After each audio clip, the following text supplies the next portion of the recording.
अब हम लोग एक्सरसाइज 8D का क्वेश्चन नंबर 1 से देखेंगे। क्वेश्चन नंबर 1 में बोल रहा है कि in how many ways can 5 person occupy 3 vacant seat. 4 person है और उसको क्या करना है, ऑक्यूपाई करना है 3 वैकेंट सीट, है ना। यानी 5 पर्सन, मान लेते हैं कि 5 पर्सन है, क्या है 1 2 3 4 5, और इस 5 पर्सन को क्या करना है, बैठना है 3 सीट पे। सीट मान लेते हैं ये सीट का नाम देते हैं ए, सेकेंड का बी और थर्ड का सी। तो कितना ऐसा डिफरेंट वे हो सकता है कि हम क्या कर सकते हैं, 3 सीट को भर सकते हैं, है ना। तो सबसे पहले सीट ए पे भरने के लिए हमारे पास 5 ऑप्शन है कि 5 में से किसी भी पर्सन को क्या कर सकते हैं, बिठा सकते हैं। उसी तरीके से जब सीट ए पे 1 पर्सन बैठ गया तो सीट बी पे कितना पर्सन को बिठा सकते हैं, 4 पर्सन, और थर्ड सीट पे कितना, 3 पर्सन। नहीं, अब इसी क्वेश्चन को हम लोग सबसे पहले क्या कर लेते हैं, कम नंबर ऑफ पर्सन ले लेते हैं और कम नंबर ऑफ वैकेंट सीट लेंगे, ताकि हम इसे समझेंगे कि इस केस में क्या हो रहा है। तो वही केस यहाँ भी होगा, है ना। मान लेते हैं जो 3 पर्सन है वो है 1 2 3, 3 पर्सन है और 2 वैकेंट सीट मान लेते हैं, एक है ए और बी, ठीक है। तो हमें कितना ऐसा डिफरेंट कॉम्बिनेशन बनेगा। डिफरेंट कॉम्बिनेशन का मतलब सीट ए और सीट बी का कॉम्बिनेशन देना होगा रिजल्ट में, कि ए पे जो है 1 बैठा तो बी पे कौन बैठा, 3 बैठा, ठीक है ना। हो सकता है कि सीट ए पे 1 बैठ जाए तो सीट बी पे क्या 1 बैठेगा क्या, नहीं। तो कितना ऐसा डिफरेंट कॉम्बिनेशन, ये वाला रिजल्ट हम दे सकते हैं।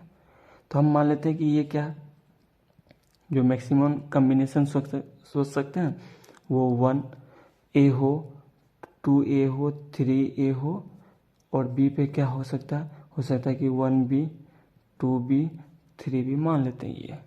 ये रिजल्ट हम सोच रहे हैं। अब यहाँ पे समझेंगे 1 पे ए बैठ गया तो क्या 1B पे भी बैठेगा क्या, बिल्कुल नहीं। तो 1B पे कौन बैठ सकता है, हो सकता है कि 2 बैठे या 3 बैठे। सिमिलरली अगर सीट ए पे 2 बैठ गया तो इसके साथ कितना कॉम्बिनेशन हो सकता है, 1 बी पे बैठे या बी पे 3 बैठे। अगर मान लेते हैं कि सीट ए पे 3 बैठ गया तो क्या हो सकता है, बी पे या तो ए बैठे या 2 बैठे।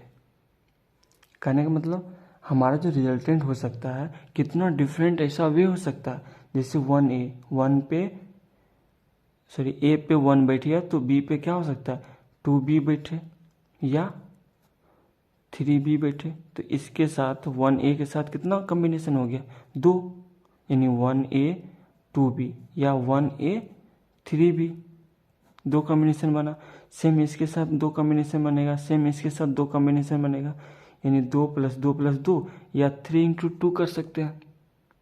तो कितना वे बन गया, यहाँ पे 3 वेज था तो 3, है ना, × 2 यानी कितना 6 वेज।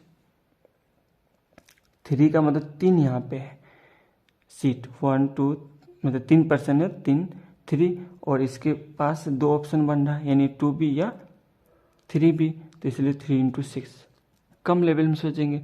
उसी को हम लोग अगर यहाँ पे देखें 3 सीट है ना, तो हम जो रिजल्ट देंगे वो क्या हो सकता है कि ए पे कौन बैठा वो देंगे, बी पे कौन बैठा और सी पे कौन बैठा। तो यहाँ हो सकता है 1 बैठे, तो यहाँ हो सकता है 1 के बाद क्या हो 3 4 5 कुछ बैठे और सी के साथ कुछ बैठे।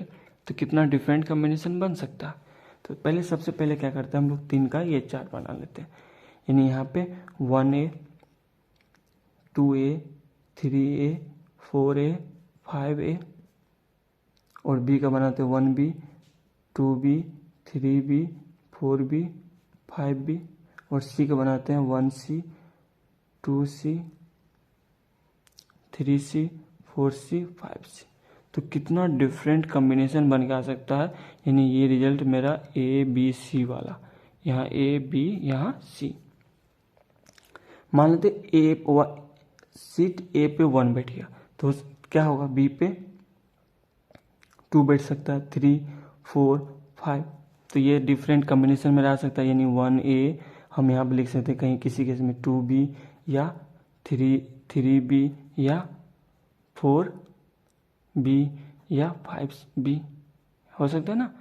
अब तब क्या करते हैं कि बी पे भी क्या हो गया, 2 3 4 में 5 में से क्या हो गया, कोई एक बैठ गया, मान लेते 3 ही बैठ गया, तो 1 तो बैठ गया ए पे और 3 बैठ गया बी पे। इसके साथ कितना डिफरेंट कॉम्बिनेशन बन सकता है, इसके साथ 1 यूज हो गया तो ये हो सकता है, फिर ये हो सकता है या ये हो सकता है।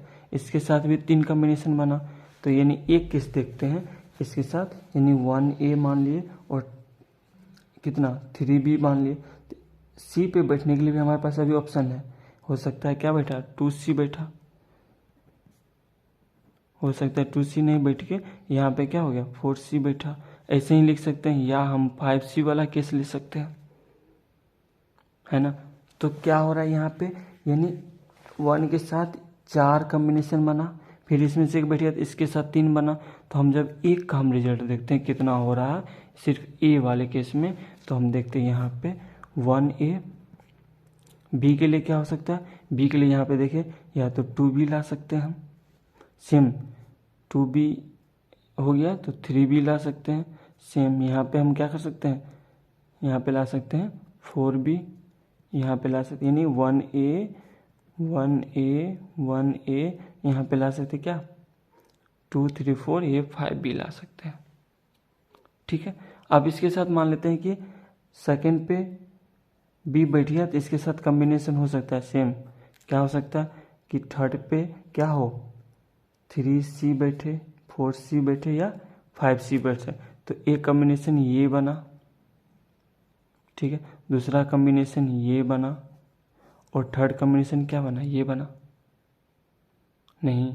सिमिलरली यहाँ के साथ फिर क्या होगा, बी पे 3 बैठ गया तो इसके साथ बनेगा 1C 2C 4C, तो ये बना 1 फिर 2। तो कुल मिला के ध्यान देंगे अगर, तो इसके साथ 4 डिफरेंट कॉम्बिनेशन बना, फिर इसके साथ बनेगा, फिर इसके साथ, तो ये कितना हो जा रहा है। अगर 2 वैकेंट सीट होता है, सी को छोड़ देंगे, तो कितना डिफरेंट हमारा कॉम्बिनेशन होता है, 5 है और हर एक के साथ 4 डिफरेंट कॉम्बिनेशन बन रहा है, तो 5 4 जा 20। अब 20 कॉम्बिनेशन बन गया, तो 20 कॉम्बिनेशन के बाद चूँकि थर्ड सीट भी आ गया, तो हर एक के साथ क्या होगा 3 डिफरेंट पॉसिबल हो सकता है, तो 20 इंटू 5 कितना 5 4 जा 20 इंटू 3 यानी 60 भी हो सकता है ना। इसको अपने लेवल में भी समझने की कोशिश कीजिएगा कि क्या हो रहा है यहाँ पे। तो कुल मिला के हम यहाँ से कह सकते हैं, जैसे यहाँ पे 3 वैकेंसी 3% था, 2 सीट था, तो हम क्या कर सकते हैं रिजल्ट में हम दिखा सकते हैं कितना वे 3 इंटू 2, ये 3% था, इसे हर एक के साथ 2 बन रहा है तो 3 into 2।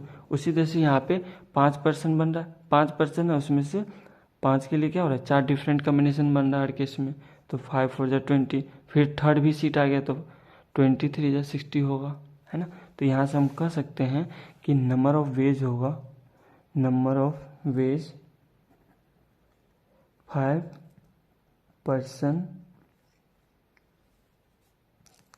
can be seated on 3 vacant seats equal to कितना हो जाएगा, 5 में से 3 को ही बैठाना 3 सीट के लिए, तो 5 इंटू 4 इंटू 3, 5 4 जा 20, 3 जा 60, ठीक है।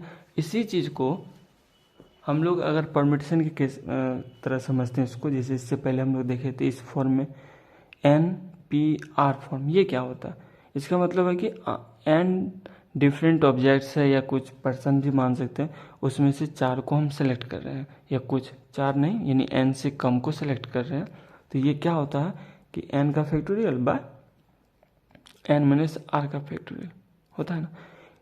इसी चीज़ को हम यहाँ भी दिया हुआ है, यानी 5% है और 5 में से 3 को ही बैठा रहा, 3% का यूज कर रहे हैं, है ना। तो यानी 5 में से 3 का यूज करेंगे तो क्या हो गया 5 परम्यूटेशन 3, इसका मतलब क्या 5 का फैक्टोरियल बाय 5 माइनस 3 का फैक्टोरियल, तो 5 का फैक्टोरियल का मतलब हो गया 5 इंटू 4 इंटू 3 इंटू 2 इंटू 1। अब 5 माइनस 3 का फैक्टोरियल का मतलब 2 का फैक्टोरियल यानी 2 इंटू 1, यानी कितना हो गया 5 4 जा 23 जा 60 वेज, ये भी होता है सेम। तो हम यहाँ पे लिख भी सकते हैं number of ways 5% can be seated on 3 vacant seats equal to, या तो ये लिखे या डायरेक्ट हम ये लिख के निकल सकते हैं 5 परम्यूटेशन 3, ठीक है। ये था क्वेश्चन नंबर मेरा कितना 1।